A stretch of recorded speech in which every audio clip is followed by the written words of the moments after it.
आजकल प्यार की उम्र इलेक्ट्रॉनिक गैजेट से भी कम हो गई है, क्योंकि प्यार सब्र का नाम है, सौदे का नहीं।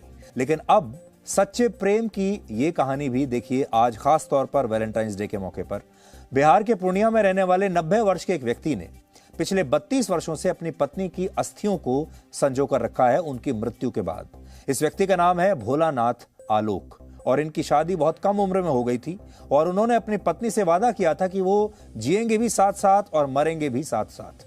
लेकिन ऐसा हो नहीं सका और 25 दिसंबर 1990 को उनकी पत्नी का देहांत हो गया और भोलेनाथ अकेले रह गए। वो चाहते तो इस रिश्ते को भूल भी सकते थे और जीवन में आगे बढ़ सकते थे, लेकिन वो उस रिश्ते के साथ ही जीते रहे और उन्होंने प्रेम की नई मिसाल पेश की। उन्होंने अपनी पत्नी के देहांत के बाद अपने घर के बगीचे में पेड़ पर उनकी अस्थियों को इस तरीके से संभाल कर रखा और पिछले 32 वर्षों से वो हर रोज सुबह इनकी पूजा करते हैं और चाहते हैं कि जब उनकी मृत्यु हो तब उनकी पत्नी की अस्थियों को उनकी देह से लगाकर ही विदा किया जाए। असली और सच्चा प्रेम ऐसा ही होता है जिसमें ना तो स्वार्थ होता है, ना ही कोई उम्मीद होती है, एक ठहराव होता है और व्यक्ति हमेशा इंतजार करता है। सोचिए, आज आप कल्पना भी कर सकते हैं कि कोई व्यक्ति मरने के बाद किसी को इस कदर प्यार और सम्मान देगा। यानी एक तरफ आजकल की युवा पीढ़ी है जिसके लिए प्यार किसी इलेक्ट्रॉनिक गैजेट की तरह है, किसी फ़ोन के नए अपडेट की तरह है जिसके समय समय पर अपग्रेडेड वर्जन्स आते रहते हैं, और एक तरफ वो प्यार है जिसमें व्यक्ति अपनी पत्नी की मृत्यु के बाद भी उसकी यादों से खुद को जुड़ा हुआ पाता है। वैसे कहते हैं प्रेम मुक्ति का भी मार्ग है। प्रेम संयोग से होता है, प्रयोग से नहीं, और इसे आप किसी एक रिश्ते की परिभाषा में बांध नहीं सकते। यानी सिर्फ प्रेमी या प्रेमिका की ही प्रेम नहीं करते, बल्कि इसमें माता पिता का प्रेम भी शामिल होता है, दोस्तों का प्रेम भी होता है, समाज का प्रेम होता है, राष्ट्र के प्रति प्रेम होता है और गुरु के प्रति भी प्रेम होता है। प्रेम अनेक प्रकार के होते हैं। सुदामा और कृष्ण का प्रेम मित्रता वाले प्रेम को दर्शाता है। श्रवण कुमार का प्रेम माता पिता के प्रति अथाह प्रेम का परिचायक है। श्री कृष्ण के प्रति मीरा का प्रेम भक्ति का शिखर है। गांधी जी का प्रेम समाज के हर वर्ग के लिए प्राण न्यौछावर करने वाला प्रेम है और भगत सिंह जैसे शहीदों का प्रेम देश के लिए आहुति देने वाले वीरों का प्रेम है। और जो प्रेम आप किसी से करते हैं वो जीवन में अमृत बरसाने वाला होता है, लेकिन अब इसके मायने बदल गए हैं। इस स्थिति को आप अमेरिका की हार्वर्ड यूनिवर्सिटी द्वारा प्रकाशित एक रिपोर्ट से समझ सकते हैं।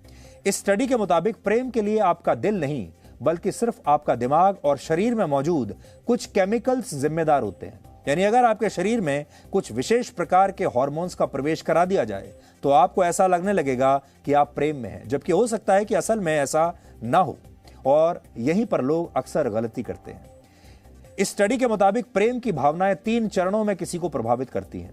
पहला चरण किसी को पाने की इच्छा पर आधारित होता है और इस दौरान दिमाग टेस्टोस्टेरोन और एस्ट्रोजन नाम के हार्मोन्स को तेजी से रिलीज करता है। इसे आप वासना भी कह सकते हैं।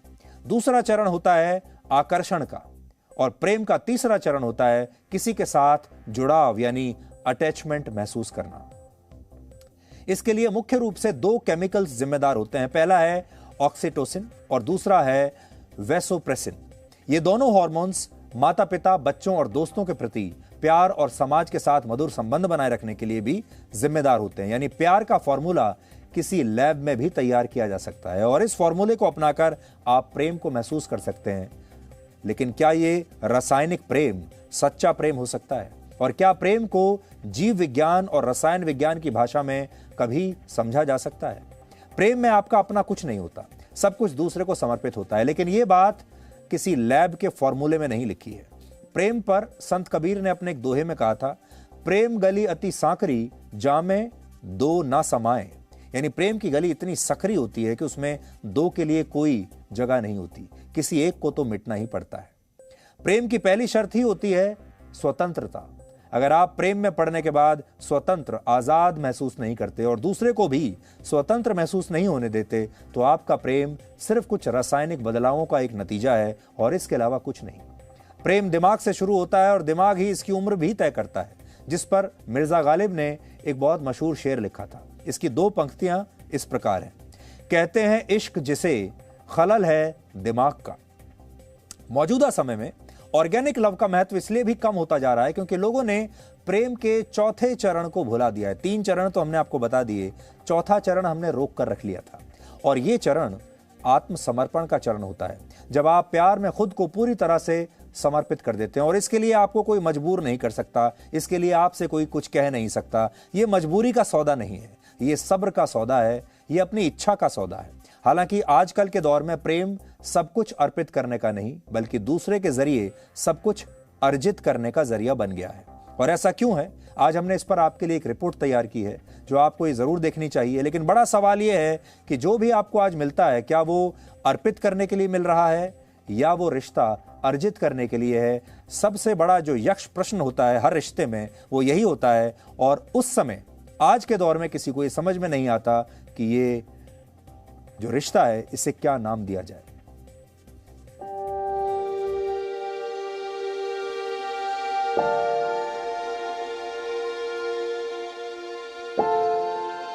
प्रेम को लिखना पढ़ना तो आसान है, लेकिन इसे महसूस करना बहुत मुश्किल है। बिहार के पूर्णिया में रहने वाले 90 वर्ष के भोलानाथ आलोक इस बात को अच्छी तरह समझते हैं। आजकल के जमाने में जब लोग असली और सच्चे प्रेम का महत्व भूलते चले जा रहे हैं और प्रेम एक भावना के बजाय कुछ पाने की इच्छा तक सीमित हो गया है, ऐसे में भोलानाथ आलोक की कहानी हमें बहुत कुछ सिखा सकती है। भोलानाथ की पत्नी की मृत्यु 32 वर्ष पहले 1990 में हो गई थी।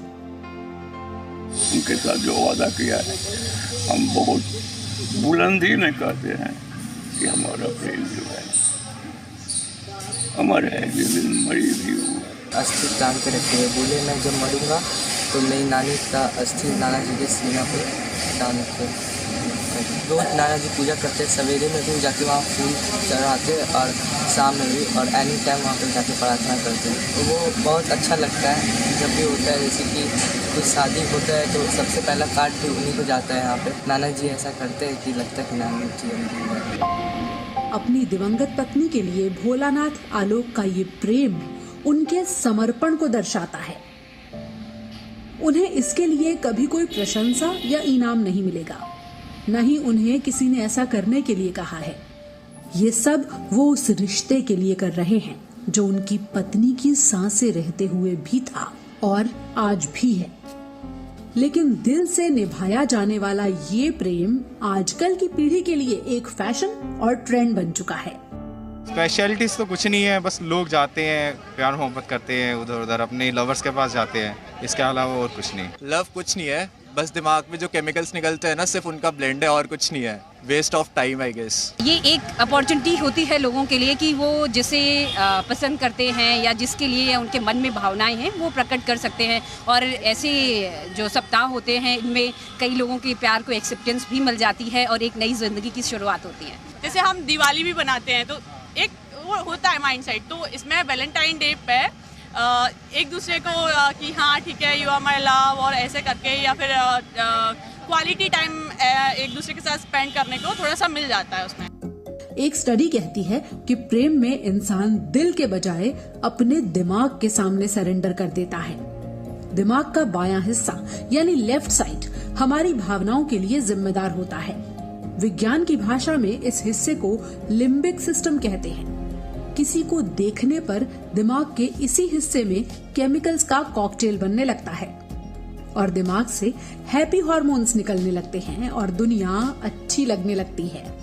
डोपामीन से आनंद, सेरोटोनिन से खुशी और ऑक्सीटोसिन से बॉन्डिंग यानी अपनेपन का एहसास होता है। प्यार का यही कॉकटेल है जो नशे की लत जैसा एहसास भी करवा सकता है। एक्सपर्ट्स की राय में प्यार भी नशे की लत की ही तरह दिमाग को गिरफ्त में ले लेता है। प्यार में ना 3 तरह के फेजेस होते हैं जिसमें अलग अलग तरह के केमिकल्स आते रहते हैं। 3 बहुत प्रोमिनेंट केमिकल्स होते हैं। जो हमारा फर्स्ट फेज होता है वो होता है हमारा एक फेज ऑफ अट्रैक्शन, जिसके अंदर हमें इंस्टेंट अट्रैक्शन हो जाती है और इसमें जो हार्मोन्स पैदा होते हैं वो होते हैं टेस्टोस्टेरोन और एस्ट्रोजन। दूसरा फेज हमारा आ जाता है जिसको हम कहते हैं फेज ऑफ अफेक्शन और इंटिमेसी। और तीसरा हमारा होता है सेरोटोनिन। सेरोटोनिन जो होता है वो एक गुड मूड हमारे अंदर पैदा करता है। तीसरा फेज जो हमारा होता है वो होता है फेज ऑफ अटैचमेंट, जिसके अंदर एक स्टेबिलिटी और एक मैच्योरिटी के साथ दो हार्मोन्स हमें प्यार की तरफ लेके जाते हैं, एक होता है ऑक्सीटॉक्सिन और दूसरा होता है वैसोप्रेसिन। तो इसकी वजह से हमारा एक ट्रू लव, जो एक मैच्योर लव है, वो आगे बढ़ता जाता है और वो ही लव हमको एक स्टेबिलिटी की तरफ लेके जाता है। क्योंकि प्यार को नशे की तरह ही आदत और लत वाला माना जाता है, इसीलिए ये ध्यान रखना भी जरूरी है कि ये नशा आप पर इतना हावी ना हो जाए कि प्यार जुनून में बदल जाए। आंकड़े गवाह हैं कि नाकाम रिश्ते, एक तरफा प्यार और ब्रेकअप ने जुर्म की बहुत सी कहानियों को जन्म दिया है। प्रेम में समर्पण की भावना हो और खुद से ज्यादा पार्टनर की खुशी का ख्याल हो, असली प्यार तो वही है। वरना जैसा गुलजार ने कहा है, इश्क में और कुछ नहीं होता, आदमी बावरा सा रहता है। पूजा मक्कड़, जी मीडिया। तो आज के दिन हम आपसे यही कहेंगे कि प्रेम में अर्जित करने की इच्छा को त्याग कर अर्जित करने की बजाय अर्पित करने की इच्छा को जीवित रखिए और उसके बाद आपका हर रिश्ता एक हीरे की तरह सदा के लिए जीवित रहेगा। Presenting V News app, available on Google Play and App Store. Download it now.